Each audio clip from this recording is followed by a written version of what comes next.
world of tomorrow and the instruments of science which are shaping it may seem remote and fantastic, but yesterday's fantasies are becoming today's facts. How will these great advances influence and benefit our personal lives? Here in this film is an answer.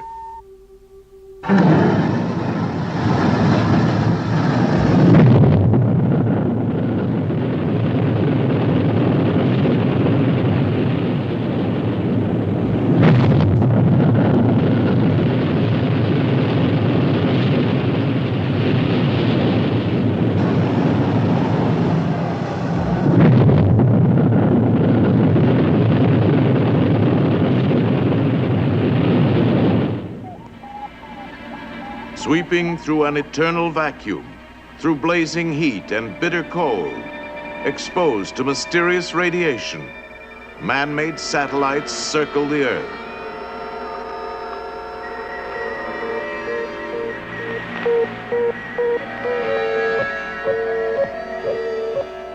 Traveling at fantastic speeds, these eyes in outer space give us knowledge for future exploration, and also vital information that will lead to a better understanding of one of nature's great forces, the weather.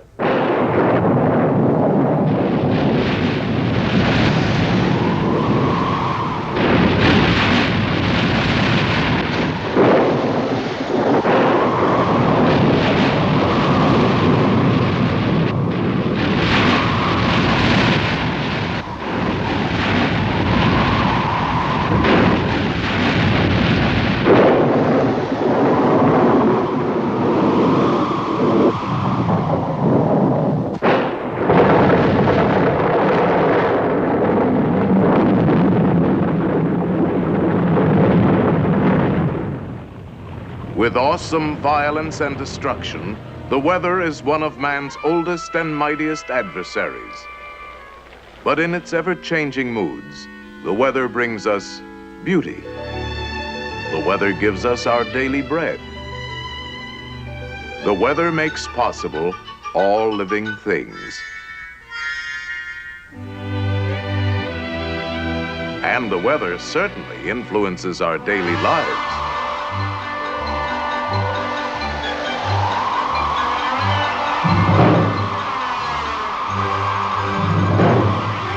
Yes, we have always been at the mercy of weather. When the weather is nice, we are happy.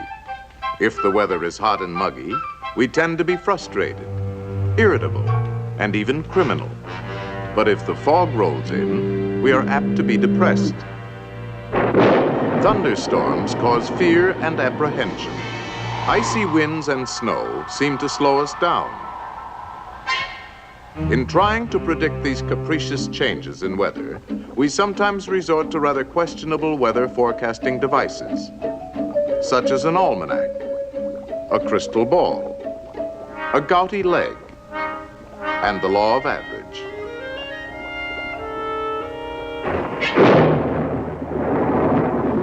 April showers bring May flowers.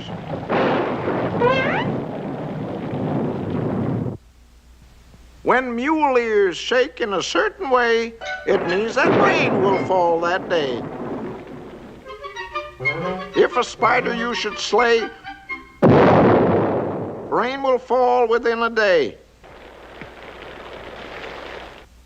It's a sign of rain and snow when the birds and bugs fly low.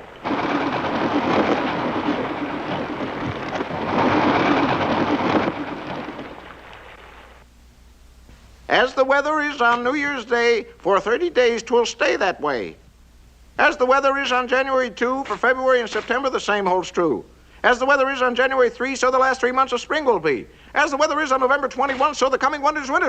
Winter's one. So, as the coming winter has a New Year's Day, and if the fine weather holds its sway, the weather's bound to stay that way forever, ever, and a day. Well, no matter how we try to predict the weather, of this we can be certain. It will always be with us. To understand it, let's look into any ocean, lake, pond, or puddle.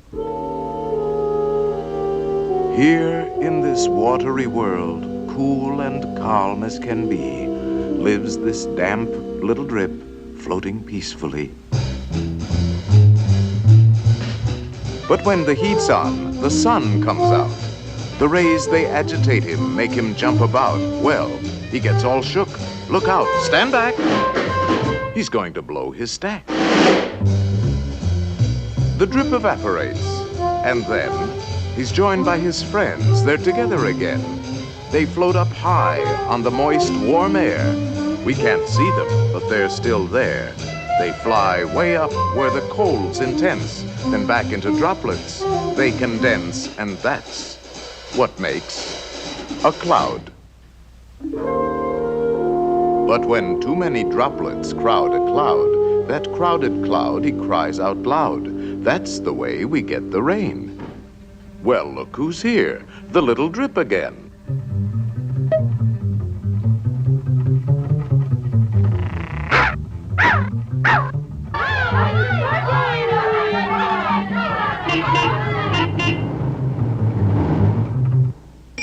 Back in the puddle. Heat. Beat. Rise. Skies. And that's what makes a cloud.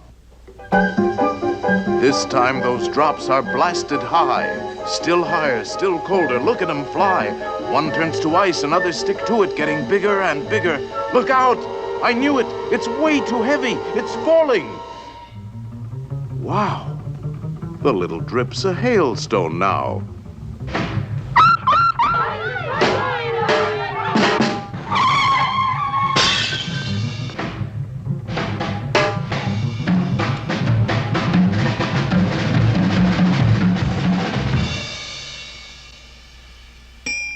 He's back just where he was before, and the whole thing's ready to start once more. This constantly repeating cycle of weather may seem capricious and without direction, but throughout nature there is order. Weather is a constant blending of the basic elements: air, water, and sun. It all starts with the sun. This tremendous white-hot ball of gas, 750,000 miles across, supplies the power that drives our weather machine. The sun is a gigantic atomic furnace, consuming itself at the rate of billions of pounds of matter per second. Across its boiling surface drift mysterious spots.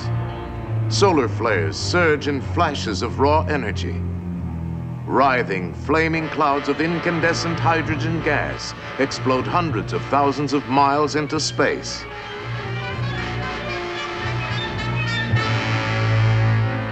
The sun is absolutely essential to life on our planet.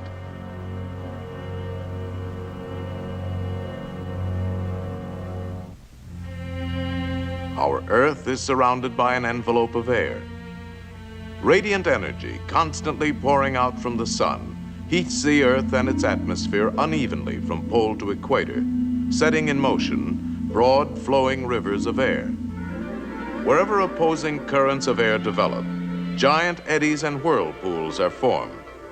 These are traveling areas of low pressure in the atmosphere. The clash of these opposing air streams causes clouds to form and usually brings stormy weather.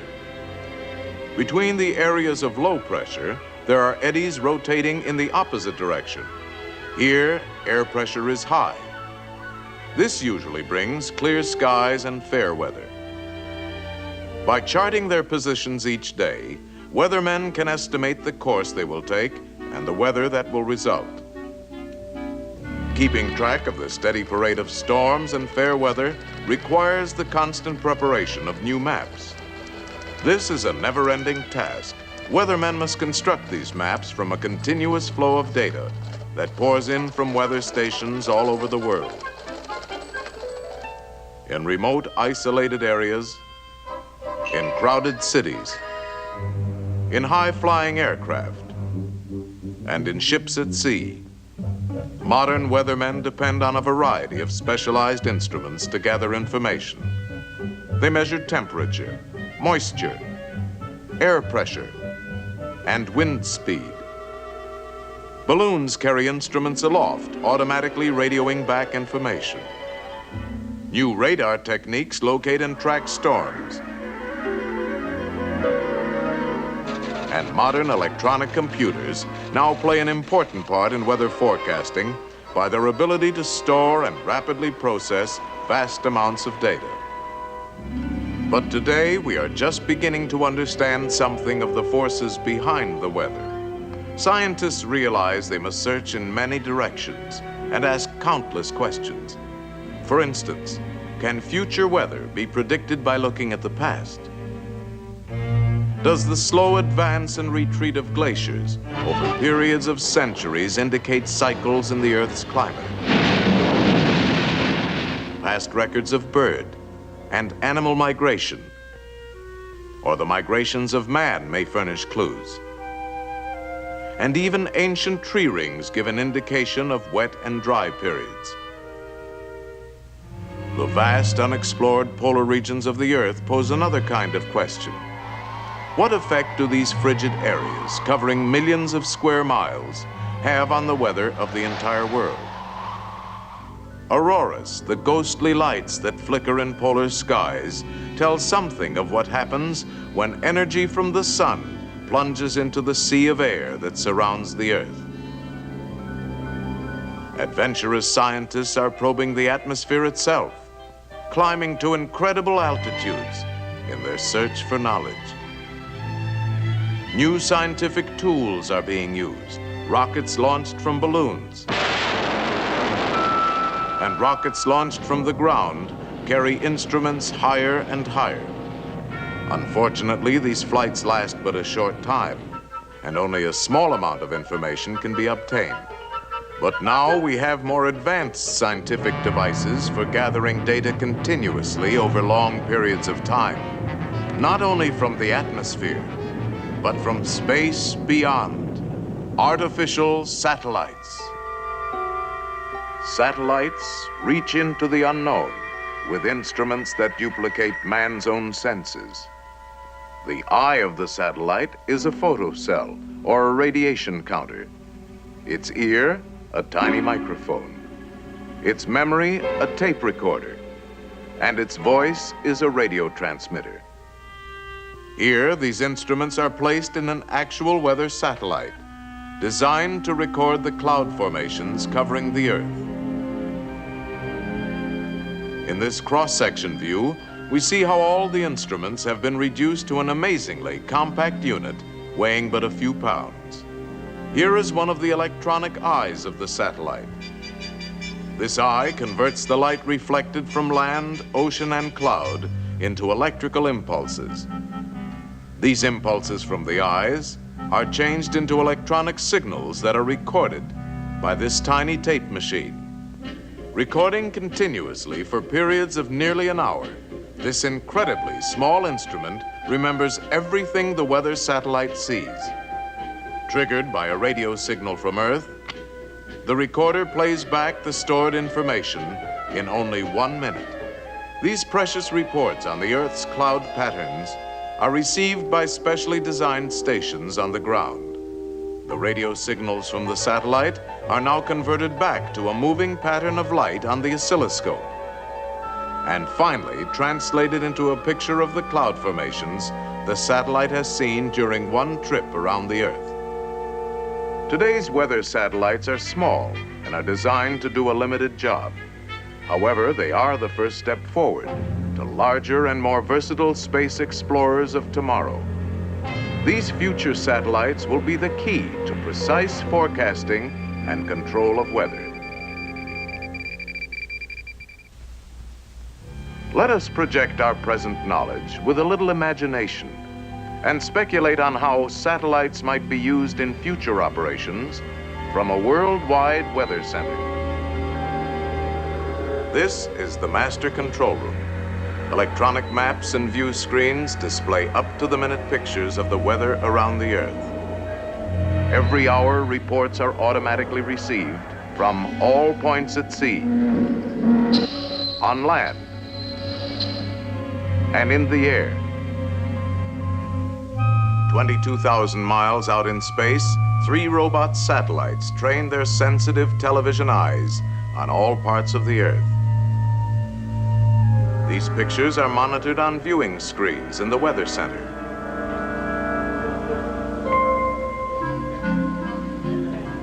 Here in the computing room, electronic machines digest the constant flood of information received from all stations.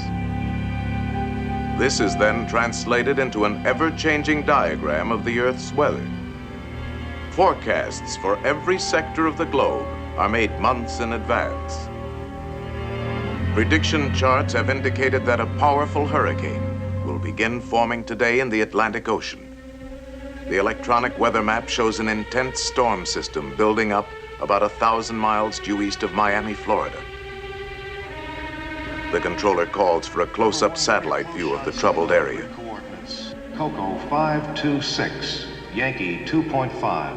Okay, controller. Coco 526, Yankee 2.5. The characteristic swirling clouds of the hurricane are beginning to form. At sea, the waves anticipate the violence to come. The controller calls for a last-minute prediction of the hurricane's path.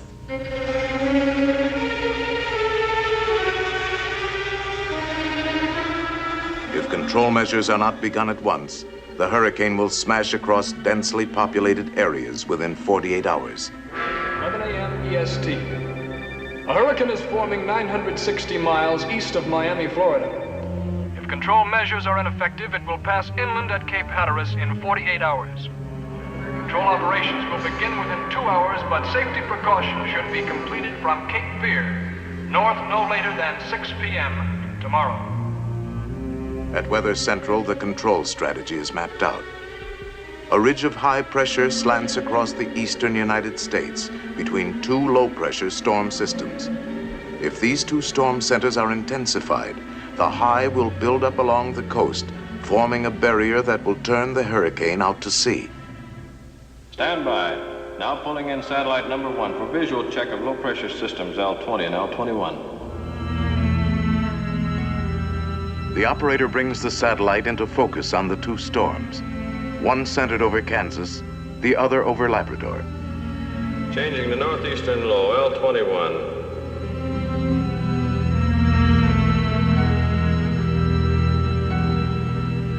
With the touch of a button, the battle begins. On the ground, chemical cloud seeders begin to work the 2 storm areas. Robot planes seed the clouds from above. The storm centers over Kansas and over Labrador intensify as seeding continues. Now changing over to Hurricane Center H8.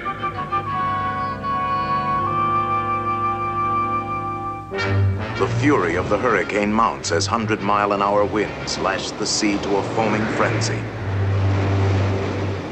All stations, Sector C. Activate Phase 2, Control Plan Delta. Set vapor rockets for 42,000 feet.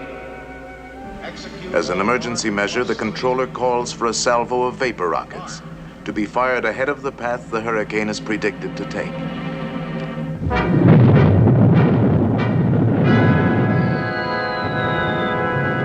These artificial clouds will block the sun from evaporating more water to feed the hurricane. The reports coming into the control center indicate that the diversionary cloud seeding over Kansas is now creating a flood danger.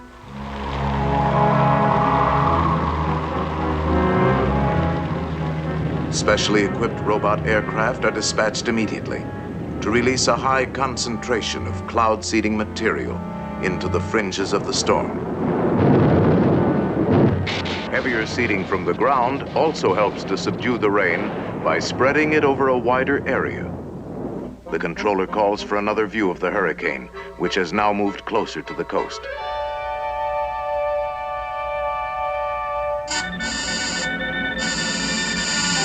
Signal out on number 1 satellite. 10-minute interruption for correction. Have you anything else in the area? Satellite station S1 is approaching area. We'll make contact. S1, this is Weather Central. Request video signal at grid coordinates COCO. An emergency situation has developed. In an orbiting space station 1,000 miles above the hurricane, a crewman sends a temporary picture back to Weather Central.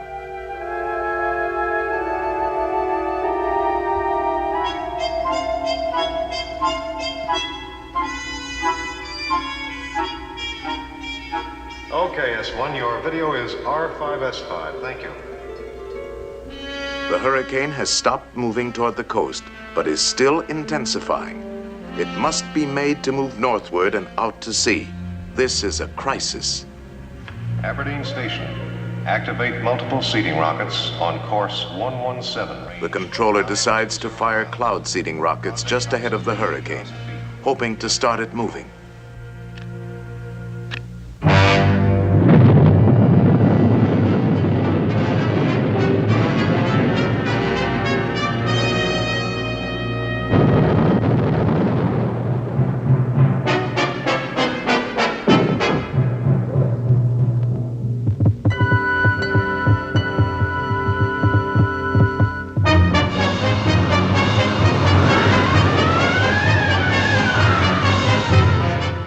Slowly, the hurricane begins to shift. All available forces have been brought into play. Now we can only watch and wait.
After hours of tension, the turning point is reached. Latest reports indicate the control strategy is successful.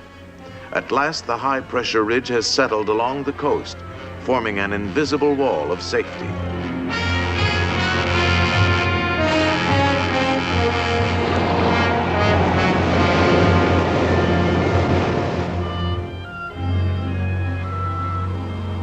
The storm is over. The danger has passed. The hurricane has been defeated, turned away from the land, and left to spend itself harmlessly far out at sea. In the world of tomorrow, weather control will enrich and safeguard our daily lives. In the foreseeable future, we will conquer more than violent storms. We will turn the destructive elements of today into new sources of power, shaping the land on which we live. All mankind will benefit. Arid wastelands will be made green and fertile, and vast frozen areas will become productive. To this end, man-made satellites will probe the secrets of the skies. They will be our eyes in outer space.